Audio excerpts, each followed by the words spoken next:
Hi friends, welcome to my channel. இந்த வீடியோவில் நம்ம என்ன பார்க்க போகிறோன்னா, நம்ம வீட்டுக்கு தேவையான சில டிப்ஸ் தாங்க பார்ப்போம். முதல்ல பாத்ரூம் க்ளீனிங் பார்த்துடலாம். ரொம்ப வருஷம் கரையாயிடுச்சு, அது க்ளீன் பண்ணால் போகவே மாட்டேங்குது அப்படின்னா இந்த லிக்விட் ஒன்று தயாரிச்சிக்கலாங்க. அதுக்கு வந்து ஒரு ₹2 ஷாம்பு பாக்கெட் தாங்க எடுத்துருக்கேன். உங்கள் வீட்டில் எந்த ஷாம்புனா இருந்தாலும் பரவாயில்ல, ₹1 ஷாம்பு கூட எடுத்துக்கலாம். ஷாம்போ சேக்கோ எது வேணாலும் எடுத்துக்கலாம். நான் இது வந்து ஃபுல் பாக்கெட்டும் போட்டுடுறேன். ₹2 பாக்கெட்டு ஃபுல்லாக போட்டாச்சு.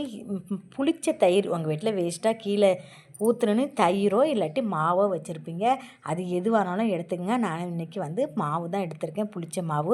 உங்கள் வீட்டில் புளிச்ச தயிர் இருந்தாலும் எடுத்துக்கோங்க. அதை நல்லா உள்ளே ஊற்றிக்கிங்க. ஊற்றிட்டு நல்லா மிக்ஸ் பண்ணிக்கோங்க. அந்த கிண்ணத்தை கழுவி ஊற்றிடலாம். ஊற்றிட்டு நல்லா மிக்ஸ் பண்ணிவிடுவோம். மிக்ஸ் ஆகிடுச்சு. இனி வந்து பாத்ரூம் ரொம்ப கரையாக இருக்க பாத்ரூமில் ஃபுல்லாக நம்ம சுற்றி ஊற்றிடலாம். ஊற்றிட்டு அப்படியே ஒரு அரை மணி நேரம் இல்லாட்டி 1 மணி நேரம் விட்டுருங்க. எல்லாம் நம்ம ஷாம்பும் அந்த மாவும் மிக்ஸ் ஆகிருக்குது. நீங்கள் தயிரும் எடுக்கலாம், மாவும் எடுக்கலாம். நான் இன்றைக்கி மாவு தாங்க எடுத்துருக்கிறேன். ஃபுல்லாக எல்லா இடத்துலையும் கரை எப்படி இருக்குதுன்னு பாருங்கள். எல்லா இடத்துலையும் ஊற்றி விடுங்க. இது ரொம்ப கரையான பாத்ரூமு. எவ்வளோ கரை பளிச்சுன்னு போகுதுன்னு நம்ம பார்க்கலாம். ஃபுல்லாக ஊற்றியாச்சிங்க. அரை மணி நேரம் இல்லாட்டி 1 மணி நேரம் அப்படியே விட்டுருங்க. விட்டுட்டு நல்லா தேய்ச்சி கழுவி விட்டுடலாம்.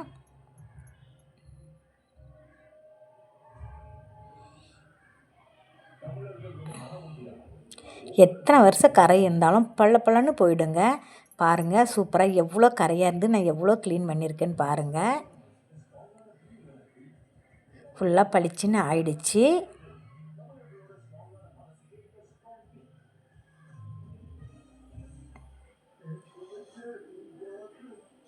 அவ்வளோதாங்க. வேறு சிம்பிளான இதுதான். வேறு அதுக்காக ஆயிலோ இது ஆசிட்டு கீசிட்டு எல்லாம் ஊற்றணுன்னு அவசியமே இல்லைங்க. நீங்கள் எப்போவுமே பாத்ரூம் க்ளீன் பண்ணும்போது பாத்ரூமை திறந்து வச்சுட்டு க்ளீன் பண்ணுங்கள். சாத்திட்டு க்ளீன் பண்ணாங்க. சாத்திட்டு க்ளீன் பண்ணதுக்கு அந்த நெடி உள்ளேயே நின்று நமக்கு வந்து ஒரு மாதிரி கேர்னஸ் கொடுக்கும். ஸோ எப்போவுமே பாத்ரூம் கழுவும்போது நீங்கள் அப்போ அந்த டிப்பை நீங்கள் ஃபாலோ பண்ணிக்கிங்க. திறந்து வச்சு க்ளீன் பண்ணிங்க. நம்ம வந்து பெனாயிலெலாம் நம்ம வீட்டில் வாங்கி வச்சுருப்போம், பெரிய பாட்டிலாக வாங்கி வச்சுருப்போம். அது பசங்களை கொஞ்சம் நான் பெனாயில் ஊற்றிட்டு வாங்கினா போதும், டப்பாவோட தொடர்ந்து அரை டப்பா அப்படியே தூக்கி ஊற்றிட்டு வந்துடுவாங்க. எங்கள் வீட்டிலலாம் அப்படி தாங்க நடக்கும். நீங்கள் அந்த பெனாயில் வந்து ரொம்ப நாள் யூஸ் பண்ணுறதுக்கு பெனாயிலில் கொஞ்சமாக ஒரு 1/4 பாட்டு அளவு ஊற்றிக்கலாம். நம்ம வந்து 1/2 லிட்டர் வாட்டர் கேன் தாங்க எடுத்திருக்கேன். உங்கள் வீட்டில் 1 லிட்டர் வாட்டர் கேன் இருந்தாலும் எடுத்துக்கோங்க. நான் ஊற்றும் போது கொஞ்சமாக அப்படியே பெனாயில் கீழே கொட்டிருச்சு. 1/2 லிட்டர் வாட்டர் கேனில் 1/4 பங்கு வந்து பெனாயில் ஊற்றிட்டு ஃபுல்லாக தண்ணி பிடிச்சிருங்க. இந்த மூடியில் சின்ன சின்ன ஹோல்ஸாக ஒரு பின்னு வச்சு தீயில் வாட்டி ஓட்டை போட்டு வச்சுக்கிடுங்க. அவ்வளோதாங்க. இதை வந்து நம்ம ஒவ்வொரு ட்ரிப்பும் பாத்ரூம் போயிட்டு வரும்போது இதை நீங்கள் லைட்டாக ப்ரெஸ் பண்ண சொல்லி பசங்கக்கிட்ட சொல்லிவிடுங்க. அவ்வளோதான். எப்போவுமே வந்து பாத்ரூம் வாசமாகவும் இருக்கும். அந்த லிக்விடை போட்டு நீங்கள் க்ளீன் பண்ணால் எத்தனை வருஷம் கரையினாலும் பளிச்சுன்னு ஆகிடுங்க. பாத்ரூம்க்கு டிப்ஸ் இதாங்க. நிறைய பெனாயில் ₹100 ₹150 கொடுத்து வாங்கி வச்சுருப்போம். 2 நாளில் ஊற்றி காலி பண்ணாமல் இந்த மாதிரி 1/4 பங்கு ஊற்றிட்டு இந்த மாதிரி கொஞ்சமாக நம்ம பாட்டிலில் ஊற்றி வச்சுட்டு அதுக்கப்புறம் கொஞ்சம் தண்ணி ஊற்றி மிக்ஸ் பண்ணி வச்சுட்டோம்னா நமக்கு ஊற்றுறது ஈஸியாக இருக்கும். அதனால் இந்த மாதிரி ட்ரை பண்ணி பாருங்கள். நெக்ஸ்ட்டு வந்து நம்ம சோப்பெல்லாம் வாங்கியிருப்போம். பாத்திரங்கள் வரதுக்கோ இல்லாட்டி துவைக்கிறதுக்கு சோப்பு வாங்கியிருப்போம். அந்த சோப்புக்கு வந்து தனியாக ப்ரெஸ் போட்டு நம்ம துவைக்கணும்னு அவசியம் இல்லை. அதுக்கு வந்து நம்ம வந்து காய்கறிலாம் வாங்கினா ஒரு நெட் கவர் மாதிரி கொடுப்பாங்க. இங்கே மாதிரி பூண்டு வெங்காயம்லாம் வாங்கினா இந்த மாதிரி கவர் கொடுப்பாங்க. இந்த மாதிரி கவர் இருந்தால் தூரப்படாதீங்க, எடுத்து வச்சுக்கிங்க. நம்ம துவைக்கிற சோப்பை சுற்றி இதை வச்சு ரவுண்ட் பண்ணி கட்டி வச்சிடலாம். 2-3 சுற்று ஒரு 2 போட்டுக்குவோம். டபுளாக சிங்கிளாக போட்டால் கூட நமக்கு லைட்டாக வந்த மாதிரி இருக்கும். நம்ம டபுளாக போட்டோம்னா நல்லா அடர்த்தியாக இருக்கும். இதை வச்சு நம்ம சோப்பு துணியில் போட்டு தேய்க்கிறப்ப தனியாக ப்ரெஸ் போட்டு துவைக்கணும்னு அவசியமே இல்லைங்க. இதை நீங்கள் தேய்ச்சிங்கனாலே போதும், சூப்பராக நுர வரும், அழுக்கும் நல்லா போகும். நம்ம அந்த ப்ரெஸ்ஸு போட்டு தைக்கிறனால காலர்லாம் அழுக்கு அதிகமாக இருந்தால் அதில் ப்ரெஸ் போட்டு தைக்கிறனால துணியெல்லாம் பிஞ்சு போகிறக்கும் சான்சஸ் இருக்குது. இதில் இப்படி தேய்க்கிறனால நம்ம கைக்கும் சேஃப்டி, நமக்கு சோப்பு போட்டுட்டு அப்புறம் ப்ரெஸ்ஸு போடுற வேலையும் மிச்சம். ஒரே ட்ரிப்பாக ப்ரெஸ்ஸுக்கு ப்ரெஸ்ஸு சோப்புக்கு சோப்பு அந்த மாதிரி நீங்கள் தேய்ச்சிடலாம். நீங்கள் அடுத்து நெக்ஸ்ட்டு வந்து துணிக்கு சோப்பு கையில் துவைக்கிறவங்களாக இருந்தால் கண்டிப்பாக அது கையில் துவைக்காதவங்களாக இருந்தாலும் ஒவ்வொரு துணி வந்து நம்ம கையில் துவைக்கிற மாதிரி தான் இருக்கும். அப்படின்னா இந்த மாதிரி கவர் இருந்ததுன்னா இதை மாதிரி கட்டி வச்சுக்கோங்க. ரொம்ப ஈஸியாக இருக்குங்க. இந்த டிப்பை நீங்கள் கண்டிப்பாக யூஸ் பண்ணி பாருங்களேன். நீங்களே சொல்லுவீங்க, ஆச்சரியப்படுவீங்க. பரவாயில்லையே இந்த டிப்பு ரொம்ப யூஸ்ஃபுல்லாக இருக்குன்னு. நெக்ஸ்ட் டைமு இந்த மாதிரி நீங்கள் கவர் இருந்தால் வேஸ்ட் பண்ணாமல் சோப்பு போட்டு கட்டி வச்சுக்கோங்க. 2 கவர் 3 கவர் கூட போட்டுக்கலாம். நமக்கு எத்தனை கவர் செட் ஆகுதோ அது மாதிரி போட்டு நல்லா முடிச்சு மாதிரி போட்டு வச்சு நீங்கள் துவைச்சிங்கன்னா சூப்பராக இருக்குங்க. நெக்ஸ்ட்டு வந்து நம்ம வாழைப்பழம்லாம் வீட்டில் வாங்கி வச்சுருப்போம். இந்த மாதிரி சீப்பாக இருந்தால் பழுத்துட்டுனா நம்ம சீப்பை எடுக்கிறப்ப ஒரு பழத்துக்கு பதிலாக 2 பழம் உதிர்ந்து போன மாதிரிலாம் ஆகிடும். நல்லா பழுத்துருச்சுன்னா அந்த மாதிரி ஆகிடும். அதனால் நம்ம கடையிலேருந்து வாங்கிட்டு வந்ததுமே ஒன்று ஒன்றா பிச்சு ஒரு டப்பா, ஒரு பேசன்லேயே ஒரு டப்பா இதுலேயே போட்டு வச்சுருங்க. இப்படின்னா நம்ம வந்து ஒரு பழத்தை எடுத்து பசங்க சாப்பிட்டாங்களா ஈஸியாக வேலை முடிஞ்சிடும். சீப்பாக இருந்ததுன்னா நம்ம அதில் பிப்பு பார்த்திங்களா, பிச்சு எடுக்கிறப்ப வந்து இன்னொரு பழமும் சேர்ந்து வந்துடும். அந்த பழம் கீழே விழுந்துடும்.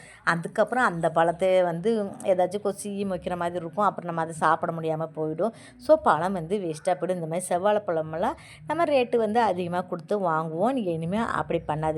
இந்த மாதிரி வாங்கிட்டு வந்ததுமே காயாக இருக்கும் பார்த்திங்களா, அப்போவுமே இப்படி எடுத்து போட்டு வச்சுருங்க. ரொம்ப ஈஸியாக இருக்குது. இந்த டிப்பும் கண்டிப்பாக உங்களுக்கு யூஸ்ஃபுல்லாக இருந்திருக்கும்னு நினைக்கிறேன். இந்த டிப் பிடிச்சிருந்தா அப்படியே ஒரு லைக்கை தட்டி விடுங்க. என்னோடய சேனலை ஃபஸ்ட்டு முறையாக பார்க்குறாருந்தா ப்ளீஸ் சப்ஸ்கிரைப் பண்ணிட்டு பாருங்கள். வீடியோவை எப்போதுமே ஸ்கிப் பண்ணால் பாருங்கள். அப்போ தான் உங்களுக்கு நான் சொல்கிற டிப்ஸ் எல்லாம் ரொம்பவே புரியும். உப்புலாம் நம்ம கல் உப்புலாம் வாங்கினா எப்போதுமே பிளாஸ்டிக் டப்பாவில் போட்டு வைக்கக்கூடாது. இந்த மாதிரி பீங்காஞ்சாறு இருக்குது பார்த்திங்களா, பீங்காஞ்சாறு இதுக்கு நிறைய பேர் சொல்லுவாங்க. என்ன பேரோ ஒரு பேர்னு வச்சுக்கோங்க. அதில் இந்த மாதிரி வுட் ஸ்பூன் தாங்க போடணும். பிளாஸ்டிக் ஸ்பூன் போடலாம், வுட் ஸ்பூன் போடலாம். இந்த ஸ்பூன் மட்டும் நம்ம போடவே கூடாது. சில்வர் ஸ்பூன் மட்டும் போட்டாதீங்க. எப்போவுமே போட்டிங்கன்னா அது துரு பிடிச்சிரும் மழை டைம்லலாம். அப்புறம் வந்து நமக்கு அந்த உப்பில் வந்து அந்த துரு கரையெல்லாம் இறங்கிரும். அதனால் அப்படி போடாதீங்க. இந்த டிப்பை நீங்கள் ஃபாலோ பண்ணி பாருங்கள். நெக்ஸ்ட்டு என்ன டிப்புன்னு பார்த்துருவோமா. என்னுடைய வீடியோவை இவ்வளோ நேரமாக நீங்கள் ஸ்கிப் பண்ணாமல் பார்க்குறதே ரொம்ப தேங்க்யூ. 7 நிமிஷம் பார்த்துருக்கீங்க. இன்னும் 1 நிமிஷம் தாங்க கடன்னு ஓடிடும். ஃபுல்லாக ஸ்கிப் பண்ணாமல் பாருங்கள். நெக்ஸ்ட்டு வந்து நம்ம வீட்டில் வந்து மீன், கருவாடு ஏதாவது வறுத்தோம்னா வீடெல்லாம் மாதிரி ஸ்மெல் அடிக்கும். அந்த ஸ்மெல் வராமல் இருக்குது. வேஸ்ட்டான தோசைக்கல் ஒன்று எடுத்துக்குங்க. அதில் வந்து காப்பி தூள் நம்ம வீட்டுக்கு என்ன யூஸ் பண்ணுவோம், இன்ஸ்டன்ட் காப்பியோ எந்த காப்பி பொடினாலும் ஓகே. நான் இன்றைக்கி வந்து புரு காப்பி பொடி தாங்க எடுத்திருக்கேன். அடுப்பை சிம்மில் வச்சுக்கலாம். வச்சுட்டு தோசைக்கல் மேலே கொஞ்சமாக காப்பி பொடியை போடுங்க. போட்டுட்டு அதுக்கப்புறம் ஒரு சின்ன கத்தியோ ஒரு ஸ்பூனை எடுத்துக்குங்க. எடுத்துகிட்டு நல்லா கிண்டி விடுங்க. கிண்டி விட்டிங்கன்னா அதுலேருந்து நமக்கு ஒரு மாதிரி புகை வரும். அந்த புகை வர்றப்ப வந்து வீடெல்லாம் அந்த காப்பி பொடி ஸ்மெல் தாங்க இருக்கும். அந்த கருவாடு ஸ்மெல்லோ மீன் ஸ்மெல்லோ இருக்காது. நெக்ஸ்ட்டு வந்து மீன் கருவாடு பொரிச்சதுக்கப்புறம் இந்த மாதிரி நீங்கள் ட்ரை பண்ணி பாருங்கள். மழை டைமில் ஒரு மாதிரி ஈரம் வாசம் கூட நம்ம வீடெல்லாம் ஒரு மாதிரி வரும். அப்படி வராமல் காப்பி பொடி வாசம் இந்த மாதிரி பண்ணினீங்கன்னா ஃபுல்லாகவே காப்பி பொடி தான் வாசம் தாங்க வரும். இந்த டிப்பை நீங்கள் ஃபாலோ பண்ணி பாருங்கள். இந்த டிப்பும் கண்டிப்பாக எல்லாேருக்கும் யூஸ்ஃபுல்லாக இருந்திருக்கும்னு நினைக்கிறேன். யூஸ்ஃபுல்லாக இருந்தால் அப்படியே ஒரு லைக்கை தட்டி விடுங்க. என்னோடய சேனலை சப்ஸ்கிரைப் பண்ணாமல் பார்த்தீங்கன்னா ப்ளீஸ் சப்ஸ்கிரைப் பண்ணுங்கள். நெக்ஸ்ட்டு இன்றைக்கி அவ்வளோதாங்க. இவ்வளோ நேரம் என்னோடய வீடியோ பொறுமையாக பார்த்ததுக்கு நன்றி. மறுபடியும் சொல்கிறேன்னு கோச்சிக்காதீங்க. வீடியோவுக்கு சப்போர்ட் பண்ணுங்கள், ஷேர் பண்ணுங்கள், சப்ஸ்கிரைப் பண்ணாதுங்க சப்ஸ்கிரைப் பண்ணுங்கள். அப்புறம் வந்து உங்கள் ஃப்ரெண்ட்ஸ் அண்ட் ஃபேமிலிக்கும் ஷேர் பண்ணுங்கள். வீடியோ பிடிச்சிருந்தா அப்படியே ஒரு லைக்கை கொடுங்க. நான் சொல்கிற டிப்பெலாம் கண்டிப்பாக ஏதோ ஒரு டிப்பு உங்களுக்கு யூஸ்ஃபுல்லாக இருக்கும்னு நினைக்கிறேன். எல்லா டிப்பும் யூஸ்ஃபுல்லானாலும் எந்த டிப்பு யூஸ்ஃபுல்லாக இருந்துன்னு எனக்கு கமெண்டில் சொல்லுங்கள். பாய், see you நெக்ஸ்ட் சந்திப்போம். தேங்க்ஸ் ஃபார் வாட்சிங்.